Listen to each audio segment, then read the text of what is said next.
College থেকে বাসায় ফিরতেই লক্ষ্য করলাম আম্মু তার হাতে একটা ছবি নিয়ে সেটা খুব যত্ন সহকারে দেখতেছে। আজব তো, আমি যে বাসায় এসেছি সেটা নিয়ে ওনার কোনো মাথা ব্যথাই নাই। এক বস্তা রহস্য মাথায় নিয়ে আম্মুর কাছে গিয়ে ওনার হাতে থাকা ওই ছবিটা দেখার চেষ্টা করলাম। মরিস সালা, এটা সত্যিই কোনো মেয়ে নাকি দূরদেশের কোনো বইটরি? I doubt. আহারে আহারে, কোথায় পাবো তাহারে যে এই বইটার সন্ধান দেবে আমারে? এই যে পাঠক সাহেবেরা, আপনারা যদি কেউ আমাকে এই বইটার সন্ধান দিতে পারেন তাইলে আপনাদেরকে এক কাটটি আইসক্রিম খাওয়াবো। থাক সেসব কথা। আমি মনে এক আকাশ খুশি আর মুখে সেই লেভেলের হাসি বজায় রাখা আম্মুকে জিজ্ঞেস করলাম, আম্মু এই মেয়েটা কে গো?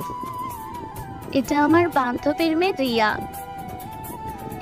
আমার বড়ি সন্তান পাইয়া গেছে, জান বাগেন আপনাদেরকে আর আইসক্রিম খাওয়াবো না। Wow, how cute. ভীষণ কিউট। রিয়ার বিয়ে ঠিক হয়ে গেছে, আজকেই ওর বিয়ে। আমার মুখে কথাটা শোনা মাত্রই বাংলা সিনেমার নায়কদের মতো আমার মনের ভিতরে সাগরের ঢেউয়ের লাহার সব আওয়াজ বইরা দুঃখ বয়ে যেতে লাগলো।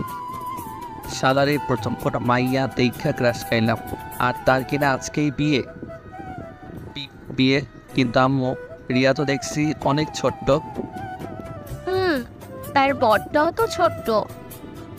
আম্মুর মুখে এই কথাটা শোনা মাত্রই আমার মনটা মুহূর্তের মধ্যেই খুশিতে টকমক করতে লাগলো। আসলে সত্যি কথা বলতে পিচ্ছি ছেলে মেয়ের বিয়া দেখতে আমার প্রচুর ভাল লাগে। Wow, interesting. আরো ইন্টারেস্টিং কাহিনী হচ্ছে বিয়েটা তোর সাথেই হচ্ছে। হ্যাঁ আম্মু, আমি এখনো অনেক ছোট, আমি বিয়া করবো না। কিন্তু বাবা, তোকে যে বিয়েটা করতেই হবে। দেখো আম্মু, আমি সাফ সাফ বলে দিচ্ছি, আমাকে জোর করে বিয়া করাই দিলে আমি বউরাইক্ষা বেগে যাব। তোর যা খুশি করিস, টেবিলে খাবার দেওয়া আছে, ফ্রেশ হয়ে খেয়ে নে। আর আজ রাতেই তোর বিয়ে। দেখ মেজাজটাই খারাপ হয়ে গেছে। ফ্রেশ না হয়ে নিজের রুমে গিয়ে বিছানায় শুয়ে পড়লাম। আধা ঘন্টা পর, কি রে, এখনো শুয়ে আছিস কেন? খাবি না? না খামো না। আমার ইচ্ছের যখন কোনো মূল্যই তোমাদের কাছে নাই তাহলে এই জীবন রেখে কি লাভ? না খাইয়া মরিয়া যাবো। আচ্ছা, তার মানে তুই বিয়ে করবি না? আচ্ছা ঠিক আছে, আমি তাহলে কর্তৃপক্ষকে না বলে দিচ্ছি। থ্যাঙ্কস কিউট আম্মু। কথাটা বলা মাত্রই আম্মু আমার দিকে অগ্নি দৃষ্টিতে তাকিয়ে রইল। আমিও একেবারে গুলো গুলো হয়ে বিছানায় বসে নিচের দিকে তাকিয়ে রইলাম। খুব চিন্তামুক্ত হইলাম। যাই ফ্রেশ হয়ে খাবার খাই গিয়ে, খুব খিদে পেয়েছে। যা শালা, আপনাদেরকে তো এখনো আমার পরিচয়টাই দেওয়া হয় নাই। আমি শ্রাবণ আহমেদ সাইদ, ডাকনাম সাদ, আর এবার ইন্টারমিডিয়েট দ্বিতীয় বর্ষের ছাত্র। তারপর ফ্রেশ হয়ে খাওয়া দাওয়া শেষ করে নিজের রুমে এসে ফেসবুকিং করছিলাম। এমন সময় আম্মুর চিল্লাচিল্লিতে তাড়াহুড়ো করে বাইরে গেলাম। দেখি আম্মু ফ্রিজ হয়ে দাঁড়িয়ে আছে। আম্মু কি হয়েছে? তোর জন্য এসব হয়েছে। আমার জন্য? হ্যাঁ, তোর জন্য। তুই রিয়াকে বিয়ে করবি না বলেছিস বলে মেয়েটা ছুরি দিয়ে তার হাত কেটে ফেলেছে। এখন ওকে মেডিকেলে নিয়ে যাচ্ছে। আমি ওখানেই যাচ্ছি। যা, তুই এবার মনের সুখে লঙ্গি ডান্স কর গিয়ে। আম্মুর মুখে এই কথাটা পরপরই বুকের বাম পাশটা কেমন যেন অজানা অনুভূতিতে কেঁদে উঠলো। মেয়েটা আমার জন্য হাত কেটে ফেলছে, আমি কিনা তাকেই বিয়ে করতে অস্বীকৃতি জানাচ্ছি। ছি সাচ্ছি, তুই খুব বাজে। হ্যাঁ আমিও তোমার সাথে যাব। কেন? তুই ওখানে গিয়ে কি করবি? আচ্ছা ঠিক আছে, রেডি হ। তারপর তাড়াতাড়ি রেডি হয়ে মেডিকেলের উদ্দেশ্যে রওনা হলাম। প্রায় 20-25 মিনিট পর আমরা মেডিকেলে পৌঁছালাম। আম্মু রিয়ার আম্মুকে কল দিয়ে তাদের অবস্থান জেনে নিল। তারপর আমি আর আম্মু রিয়ার কাছে গেলাম। রিয়ার হাতে মাত্র ব্যান্ডেজ করা হয়েছে। মা, এখন কেমন আছো? জি, আমরা ভালো। নেক্সনিকার ব্যাপার আমার আম্মুকে আম্মু বলছে, আচ্ছা মা, তুমি সাদের সাথে কথা বলো। আমি আর তোমার আম্মু একটু বাইরে থেকে আসছি। আম্মু আমিও তোমার সাথে যাব। তোর ন্যাক আমি বাসায় গিয়ে ছুটাইতেছি।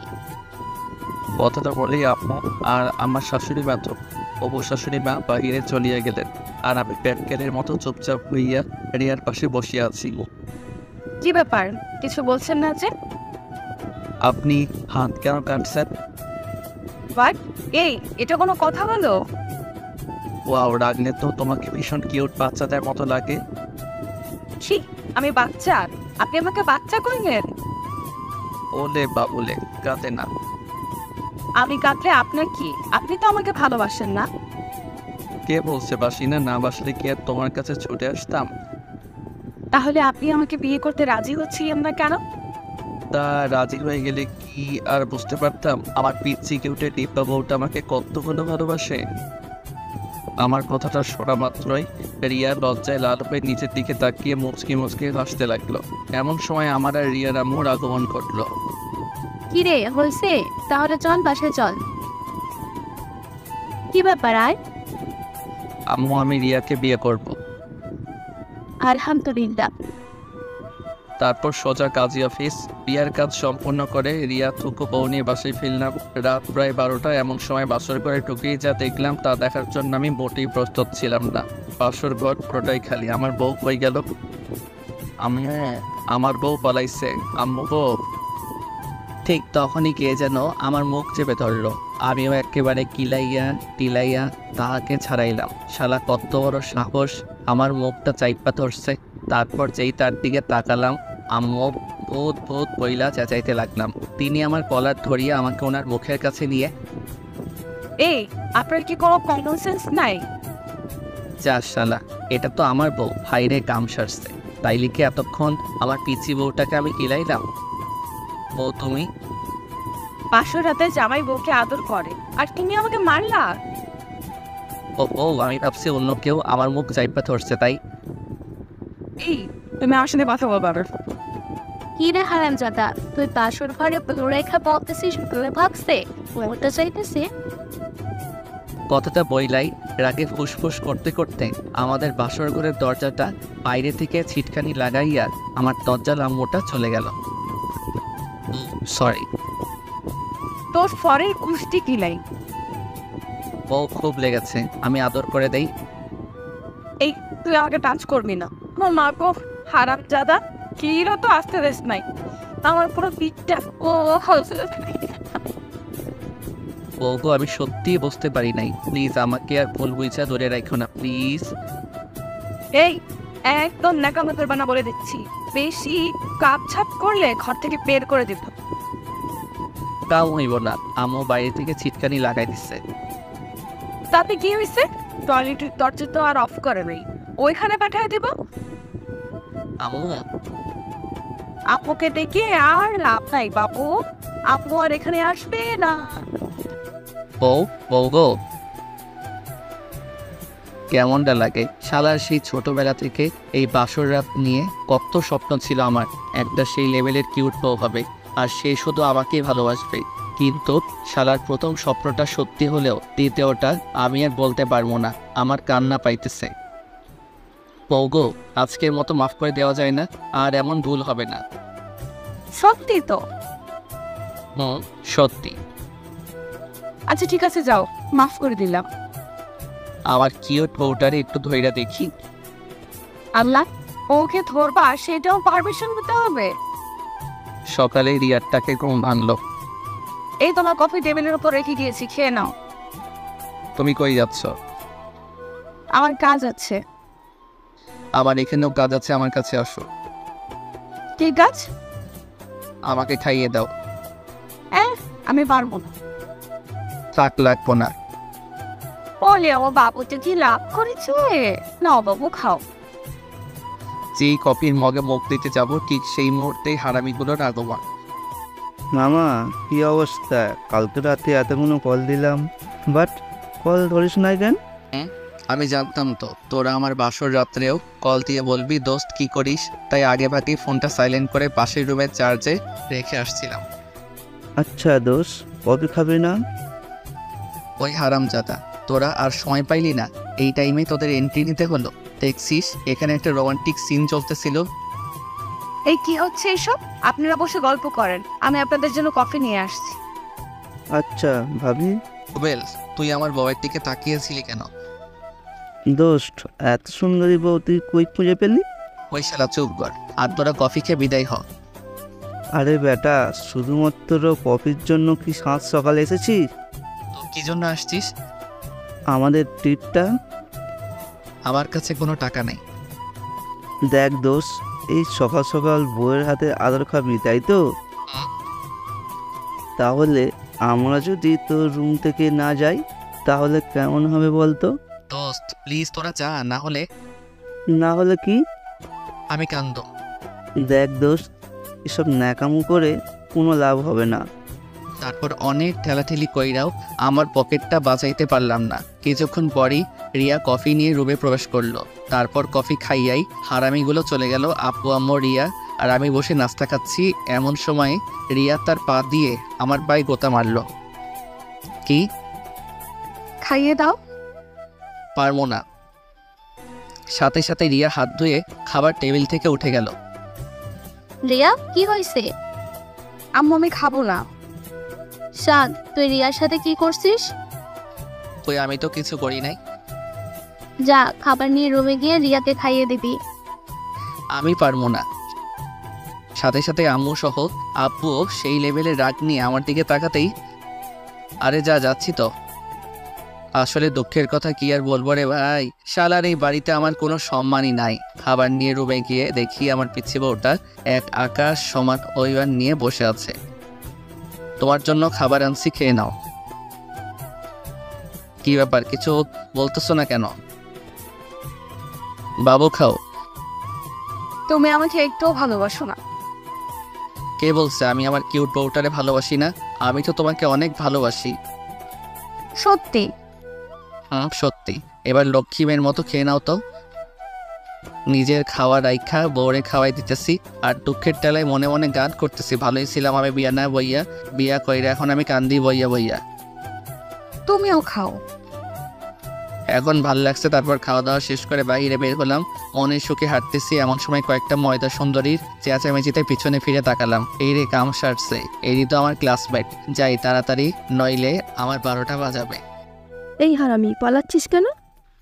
এই রে, পরিস্থিতি সুবিধার মনে হচ্ছে না। আমিও সেই স্পিডে দিলাম দৌড়, কিন্তু ওই যে কপাল খারাপ থাকলে যা হয় আর কি। লুঙ্গির মধ্যে প্যাচ খাইয়া চিৎপটাং। তারপর হারামজাদিগুলো আমার কাছে এসে আমাকে টাইন্না তুলল। এই, তুই সেই ক্লাস 9 থেকে বলে আসছিস যে তুই ইন্টারমিডিয়েট পাস করেই আমার সাথে প্রেম করবি, আর সেই জন্যই আমি প্রতি সপ্তাহে ভাইয়ার কাছ থেকে এটা ওটা বলে টাকা এনে তোকে নিয়ে ঘুরছি, তোকে খাইয়েছি, আর সেই তুই ফুট করে অন্য একটা মেয়েকে সোজা বিয়ে করে ফেললি। ওই গাধির দল, তোরা বুঝোস নাই আমি তোদের পাম্মাইরা তোদের কাছ থেকে খসাইছি। তা বাবু, এখন যে তার শোধ নেব। এই লুঙ্গি খোল। এই সেরি, আর একবার যদি তুই আমারে ধমক দিয়ে লুঙ্গি খোলার কথা বলিস। আরে বেটা রাখ, তোর কাছে এখন কত আছে বের কর। দোস্ত, আমার কাছে এখন কোনো টাকা নাই। আল্লাহ গো, আমার এইবারের মতো বাঁচাইয়া দাও।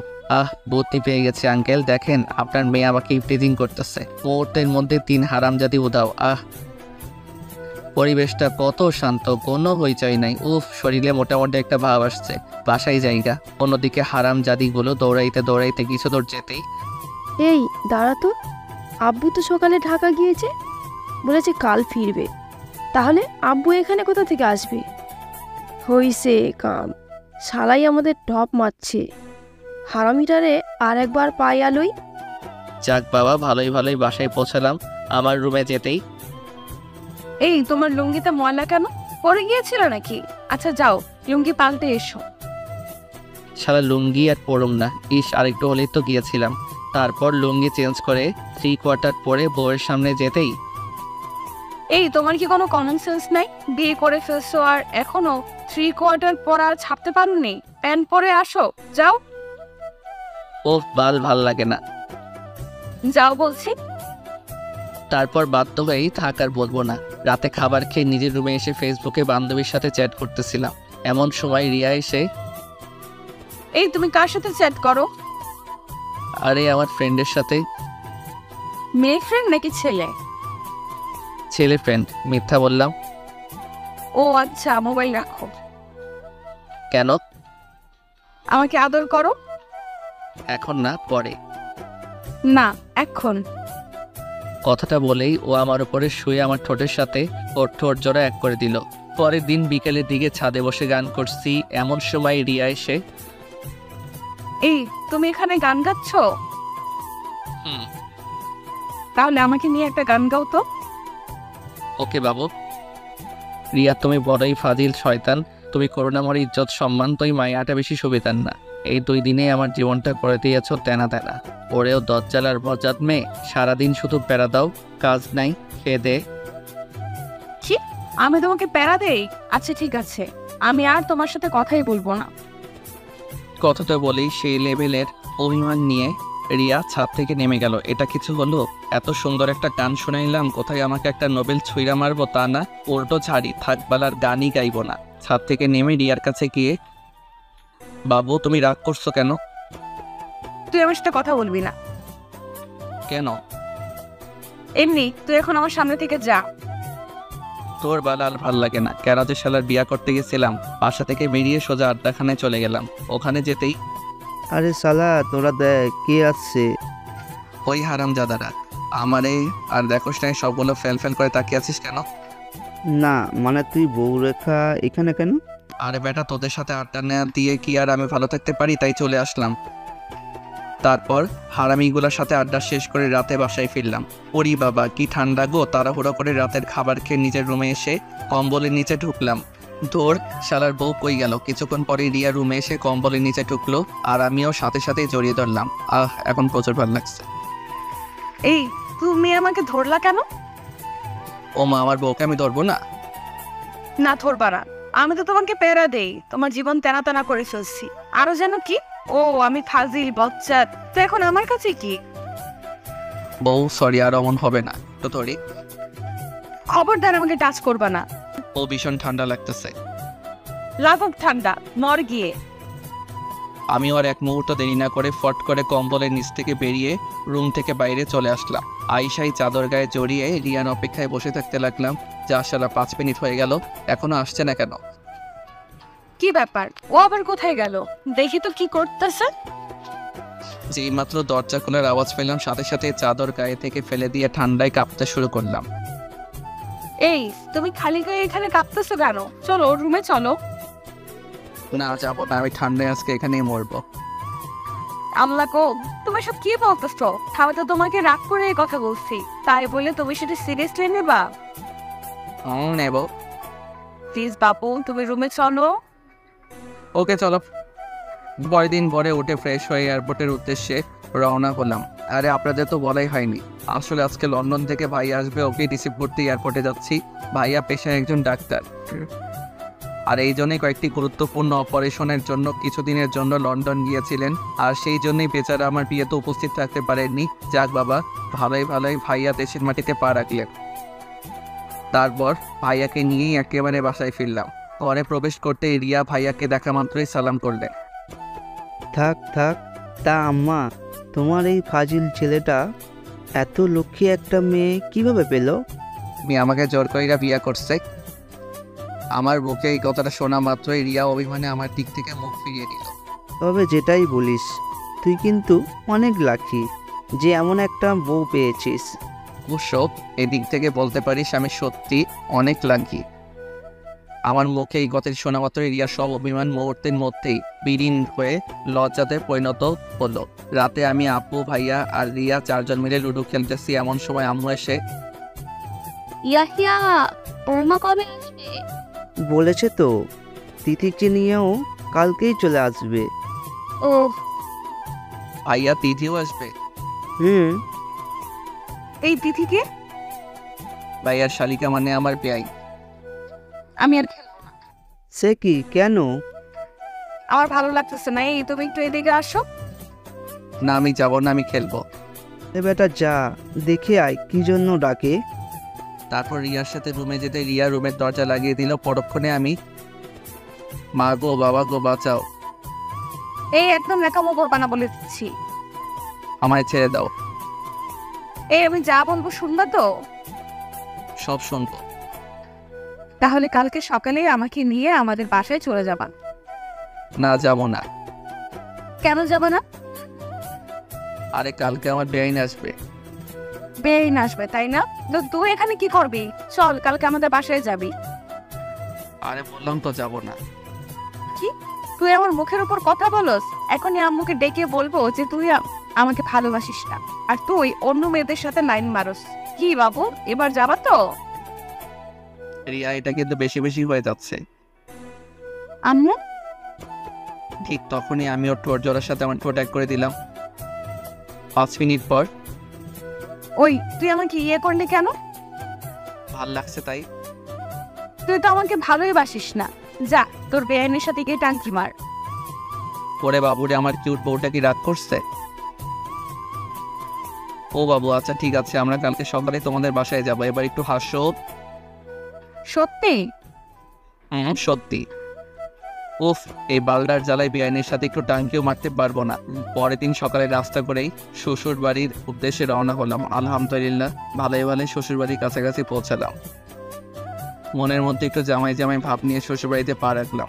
শ্বশুর শাশুড়িকে সালাম করে আমার সুন্দরী শালী দুইটাকে নিয়ে আমার বউ ঘরে প্রবেশ করতে যাব। ঠিক তখনই আমার বউটা রাগ নিয়ে আমার দিকে তাকিয়ে আছে। বয়শালীকে বললাম, তোমার আব্বু এমন রেগে আছে কেন গো? কি ব্যাপার, ওরা কিছু বলতেছে না কেন? চার শালাই তুইটা আবার চলে গেল কেন? কি ব্যাপার, বাইরে দাঁড়িয়েছো কেন? তুমি এমন রেগেছিলে কেন? কি বলতেছে এসব? আমি আবার কখন রেগে গেলাম? ওরিস সালা, দেখছেনি কারবারটা? রিয়ানি এখন মিশা কথা বলতেছে। তাহলে কি আমি বলতে গেছি? আরে বাদ দাও তো এসব, অনেক দূর জার্নি করে আসছো, একটু রেস্ট নাও। তারপর একটু রেস্ট নিয়ে দুপুরের খাবার খেয়ে ছাদে বসে শালিকাদের সাথে আড্ডা দিতেছি। তখন একটু দুষ্টামি করে শালিকাকে বললাম, শালি তোমাকে কিন্তু আমার অনেক ভালো লাগে। ঠিক তখনই কেউ একজন পিছন থেকে আমার কলার ধরে বলতে লাগলো, তোর উপরে ঠান্ডা পড়বো হারামজাদা, তুই আমার বোনের লগে টানকি মারস। ওরে বাপরে, কাম সারছে। রিয়ানি আবার কই থেকে এখানে আসলো? আল্লাহ গো আমারে বাঁচাও। ওই তুই ওকে কি বলছিস? ওকে তোর প্রচুর ভাল লাগে? তোর লুচ্চা আমি ছুটাইতেছি, দাঁড়া। আপু গো, আমার ভুল হইয়া গেছে। আমি তোর আপু লাগি? থুকু, তুমি তো আমার কিউট বউ। ওই একদম পাম মারবি না বলে দিচ্ছি, তুই সবসময় এমন করিস। এই রে কাম সারছে, মাইয়া তো চেইতে গেছে, একটু এক্সট্রা বাম মারতে হইব। বউ, ফিলিপ করো, আমি খাচ্চন্নিটারে একদম পছন্দ করি না। আসলে ওরে একটু ভালোবাসার লোভ লাগিয়ে তারপর রুমে গিয়ে ওই হারামজাদিরে দেখাইয়া দেখাইয়া তোমাকে ভালোবাসবো। না, তুই মিথ্যা বলতেছিস। এটা তুমি কি বললা? আমি কিন্তু সত্যি এবার খুব কষ্ট পেলাম, তুমি আমাকে একটু বিলিভ করো না। আচ্ছা হয়েছে, রুমে চলো। সাত ভাই বলিয়াছেন, যেখানেই টাঙ্কি মারতে গিয়া বউয়ের হাতে ধরা খাইবে সেখানেই বউকে এক্সট্রা পাম্প মারিবে, তাহলেই সমস্যার সমাধান হইবে। কথা ক্লিয়ার নাকি ভেজাল? তারপর রিয়াকে নিয়ে রুমে গিয়ে বিছানায় শুয়ে ফেসবুকিং করছিলাম। এমন সময় রিয়া আমার বুকের উপর মাথা রেখে বলতে লাগলো, বাবু? হ্যাঁ বাবু। আব্বু বলতেছিল কালকে তোমাকে নিয়ে একটু আমার নানির বাসায় যেতে। নানি তো অসুস্থ, তাই তোমাকে দেখতে পারে নাই। কালকে সকালে আমরা নানির বাসায় যাওয়ার জন্য রওনা হব। ওকে? দেখছেন নি কারবারটা? শালারি প্রথম শ্বশুরবাড়িতে আসলাম, কোথায় একটু জামাই আদরে আগলায় রাখবো তা না, উল্টো। আচ্ছা বাবু। তারপর রাতের খাবার খেয়ে প্রচুর ঠান্ডায় রিয়াকে নিয়ে কম্বল বনিতে বিছানায় শুয়ে আছি। বাবু, বাবু, আমি তোমাকে সারা জীবন এমন ভাবে জড়িয়ে ধরে বাঁচতে চাই। আরামজাতি গরম আসলে তুই অন্য রুমে গিয়ে ঘুমাবি, কারণ আমার প্রচুর গরম। কি কইলি? তুই আমার এই গরমের সময় অন্য রুমে রাখ, আমার ছবি না বলে দিচ্ছি। বাবু, ঠান্ডা লাগছে তো। তা আমি কি করব? যা দূরে গিয়ে মর। ময়না পাখি, আমি তো ওটা জাস্ট ফান করে বলছি। তুই তোর ফান নিয়েই থাক, আমাকে ছবি না বলে দিচ্ছি। খাইছে রে, এখন কি করব? দুঃখে নিজেকেই নিজে বকা দিতেছি। হারাম জাদা, বেশি পাল পাকনামি করতে গেছিলি কেন? এখন ঠান্ডায় মর। রিয়ার উল্টো মাস হয়ে শুয়ে আছে। কিছুক্ষণ পরপরই রিয়া আমাকে একেবারে নিষ্পাপ আর উষ্ণ ছোঁয়ায় আমাকে পিছন দিক থেকে খুব শব্দ করে জড়িয়ে ধরল। এই অনুভূতিটা হয়তো কখনোই ভাষায় বা লিখে প্রকাশ করা সম্ভব হবে না। এই সুখ পৃথিবীর সকল সুখকে হার মানাবে। এই যেন এক ভেজালবিহীন ভালোবাসা। আমিও ওর দিক ফিরে ওকে পরম আদরে জড়িয়ে ধরে বললাম, ভালোবাসি, নিজের থেকেও বেশি।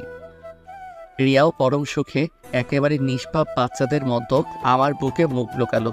পরের দিন নাস্তা করেই সকাল সকাল রিয়ার নানির বাড়ির উদ্দেশ্যে রওনা হলাম। তারপর ওখানে পৌঁছে রিয়ার নানির সাথে কিছুক্ষণ সময় পার করেই রিয়াদের বাসায় চলে আসলাম। দুপুরের খাবারের পর শালিকাদের সাথে ঘুরতে বেরোলাম। বিকেলে বাসায় ফিরে রুমে গিয়ে দেখি রিয়া কান্না করতেছে।